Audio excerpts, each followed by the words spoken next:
dolls, welcome to Mrs. Dulzig's classroom workshop. Today we are going to be reading you one of our favorite stories, and then we're going to talk to you a little bit about a garden.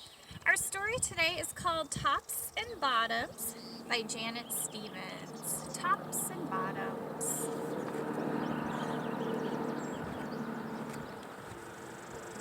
Once upon a time, there lived a very lazy bear who had lots of money and lots of land. His father had been a hard worker and a smart business bear, and he had given all of his wealth to his son. But all Bear wanted to do was sleep. Not far down the road lived a hare. Although Hare was clever, he sometimes got into trouble. He had once owned land too, but now he had nothing. He had lost a risky bet with a tortoise and had sold all of his land to Bear to pay off the debt. Hare and his family were in very bad shape. "The children are so hungry, Father Hare. We must think of something," Mrs. Hare cried one day.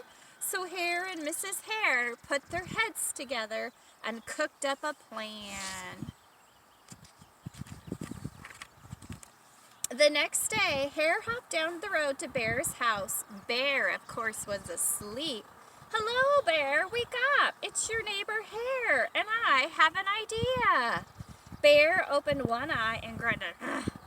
"We can be business partners," Hare said. "All we need is this field right here in front of your house.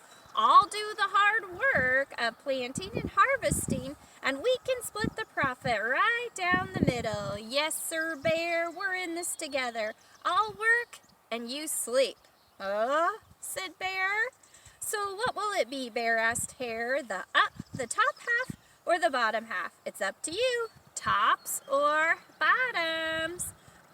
Let's see," Bear said with a yawn. "I'll take the top half." Hare, right? Tops. Hare smiled. "It's a done deal, Bear." So Bear went back to sleep, and Hare and his family went to work. Hare planted, Mrs. Hare watered, and everyone weeded.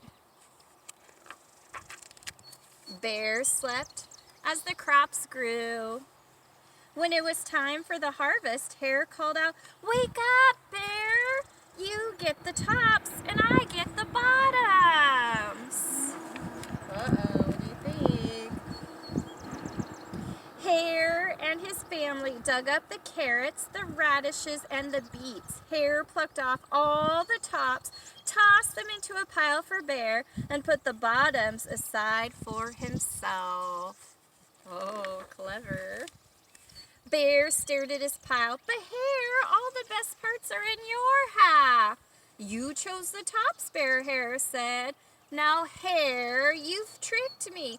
You plant this field again, and this season I want the bottoms." Hare agreed. "It's a done deal, Bear."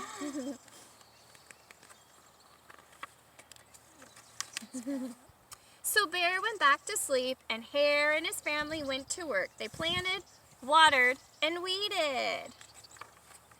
Bear slept as the crops grew. When it was time for the harvest, Hare called out, "Wake up, Bear! You get the bottoms, and I get the tops."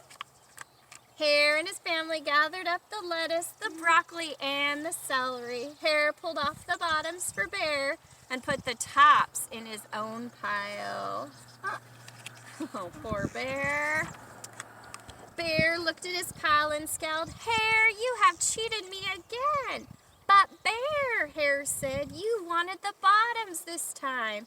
Bear growled, "You plant this field again, Hare. You've tricked me twice, and now you owe me one season of both tops and bottoms."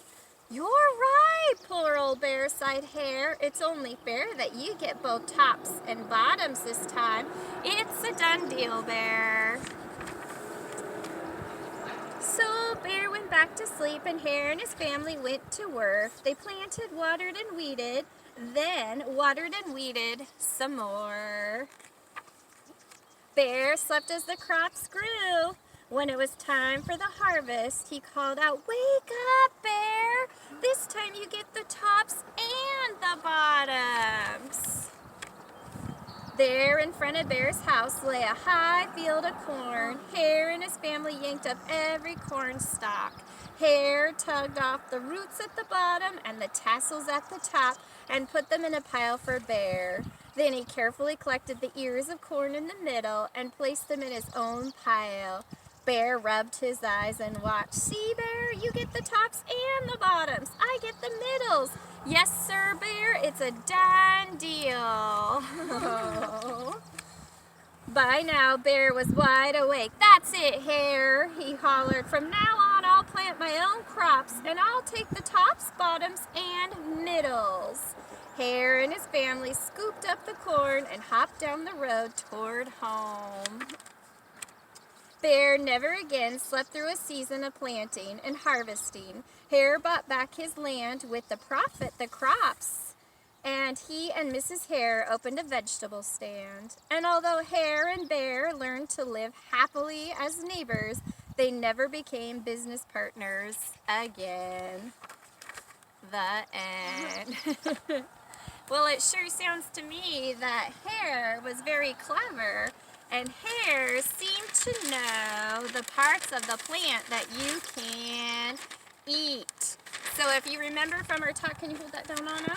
If you remember from one of our other videos, we talked about the parts of the plant that you can eat: the flower, stem, leaves, roots, seeds, and fruit. So he knew which ones would give him tops that he could eat and bottoms that he could eat, and then even the middles when he really got clever. Well, we are outside our garden today, and this is a new garden for us. We've moved it to a new location. So we actually wanted to come out here and check our garden. One of the things that we are going to decide, can you put that under there, Anna, is if we are going to be planting tops or bottoms, or will we be doing both? But before we began, because this is a new location for us, we needed to talk about something. We needed to find out if the soil in our garden is good soil. Is it going to give us a good crop? So we need to test our soil. Why would we test our soil? Well, plants need food, nutrients, for healthy growth. Nitrogen, phosphorus, and potash play a vital role in plant growth, just as vitamins, minerals, carbohydrates, and proteins do in your health. So you want a healthy soil for your plants to grow healthy. So because this is our first time planting over here, we want to know if we have healthy soil. So today we are going to perform a little pH test on our soil. We got this from the Rapid Test. It's a little soil test kit. And we are going to show you how to test your soil for pH. And then we're going to find out if this is good soil. If it's not, inside here it's going to give us some ideas of how we can help with our soil. So the first thing we need to do is we need to dig down into our soil about 4 inches to get a sample. So I'm going to have my helper Chloe go over there, and she is going to dig down about 4 inches. And it's very important, boys and girls, that you do not touch the soil with your hands, because your hands have acids and chemicals and things in them that will affect it. So it's really important that we try not to touch the soil with our hands. Yes, Chloe, so can you go get a shovel? And we just need a little bit, fill about to right there. Yep, so she's gonna go do that. We will try to watch her. I'm gonna see if I can see. Can I see you, Chloe? Yep, okay, Chloe, go ahead and go down about 4 inches. When you get to about down 4 inches, then get from that soil that's down there. That looks good. Are you about 4 inches? Okay, go ahead and put a little bit in that cup.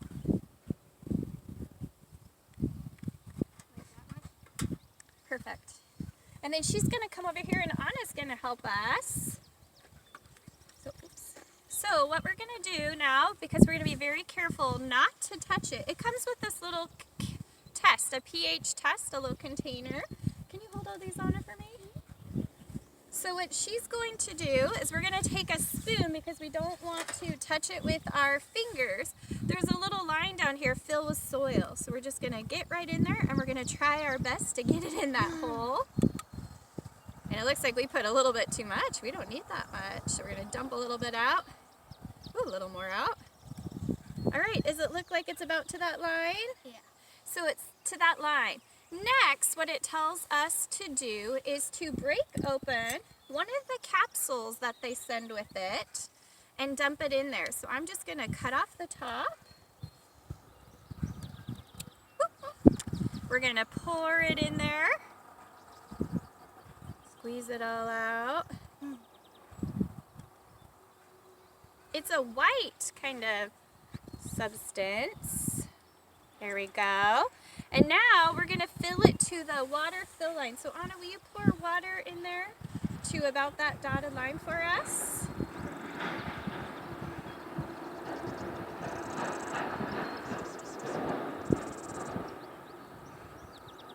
Perfect. Now we're going to put the top on, and it says then to give it a good shake.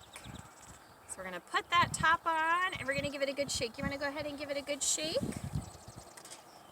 Shake, shake, shake, shake, shake. Shake, shake, shake. Good. And you're going to keep shaking it for a little bit. I'm going to show you. And you're going to notice then that the sediments and the soil are going to slowly start going down. So we're going to shake it a little one more time. Let all that go down. When it goes down to the bottom, then it's going to give us a color here, and we're going to try to match up this color to see what our pH in our soil is. So it's slowly starting to go down. While it's going down, we're going to talk about something else, and then we're going to share our results with you. So we'll set it right over here. It's okay. We are going to talk to you about something else that's important in your garden. When we were getting our garden ready, we discovered some things in our soil. What were those things? Worms. We found a bunch of worms. So I did a little research and I found a bunch of facts about earthworms. So I was going to read some of those to you and we're going to talk about it, okay? So an earthworm can grow only so long. It depends on what kind of worm it is, how many segments it has, how old it is, and how well fed it is. The largest earthworm ever found was in South Africa, and it measured 22 feet. In 1 acre of land, there can be more than 1 million earthworms. There are approximately 6,000 different kinds of earthworms. Charles Darwin studied earthworms for about 29 to 39 years. A worm has no arms, legs, or eyes, and worms cannot hear. It does not have lungs, instead uses its skin to breathe. Worms are cold-blooded, and their body is made up of 80% water. Remember, we are part of the mammal family and we're warm-blooded. So our inside temperature does not change with our surroundings, but cold-blooded does. So earthworms are cold-blooded. If a worm's skin dries out, it will die. So that was something that we were finding out, that if we collected worms, it's really important that we don't let their skin dry out. Worms typically live for about 3 to 4 years. However, there have been some cases where they have lived for 15 years. Earthworms will eat almost anything that was once living but is now dead. They can eat their weight each day. Even though worms don't have eyes, they can sense light, especially at their anterior or front end. They move away from light and will become paralyzed if exposed to light for too long, approximately 1 hour. So that's why it's hard to see worms out in the daylight, because they will become paralyzed if they're out in the sunlight for too long. So that's why they're down into those dark areas, which is another thing we found out. Baby worms are not born alive. They hatch from cocoons smaller than a grain of rice. Worms can have between 1 and 5 pairs of hearts. If a worm is cut in half, only the part of the body that the head has will live. So if it's cut in half, only the part with the head will stay. The other part will die. Worms help our environment. Worms are Mother Nature's composters. The right worm in the right place can be a great help, especially to gardeners. So that's why we were excited to find a bunch of worms yesterday in our garden soil here, because we're hoping then that they'll help us with this garden. When earthworms tunnel through the ground, they bring air to the soil. This allows plant roots to grow more easily. Worms tunnel deeply in the soil and bring subsoil closer to the surface, mixing it with the topsoil. Slime, a secretion of earthworms, contains nitrogen. Nitrogen is an important part for plants. The sticky slime helps to hold clusters of soil particles together in formations called aggregates. So I found that interesting. I didn't realize that, but the slime, or the secretion from the worm, produces that nitrogen, and that's why it's so important for plants. Worms live where there is food, moisture, oxygen, and a favorable temperature. If they don't have these things, they go someplace else. So, just to kind of recap about the worm, I have a little diagram here to kind of share all this stuff with you, and I'll try to get it a little bit closer. So a worm's worth: they break up thatch, and thatch is a rough, dense layer of matter, dead grass, stem, and roots that block the flow of water and nutrients. They eat nematodes. Nematodes are parasites that feed on grass roots. They help water flow. The tunnels they make break up the soil and provide a path for water to flow and reach roots easily. They eat other pests by reducing the number of harmful bacteria, fungi, and microbes. Worms increase the amount of beneficial microbes. They fertilize the soil. Earthworms' waste, called castings, is more nutrient-rich than the organic soil the worm ate. So when that worm eats stuff and then it has its waste, that waste is more nutrient-rich than the original soil. So that's part of the reason why worms are so beneficial to a garden. So if you're thinking about planting something or having a garden, collect some earthworms, put them in there. Don't forget though, don't expose them to the sunlight very long. Make sure that they have moisture or access to water, and let them do their thing. If you find a worm that is kind of broken up into sections, it looks like maybe pearls strung together, or it looks like it's just not formed right, that worm is letting you know that there's something wrong with your soil. It's called too much protein in there, and that's a sign that you need to check your soil. So we're going to check to see, does our pH test done?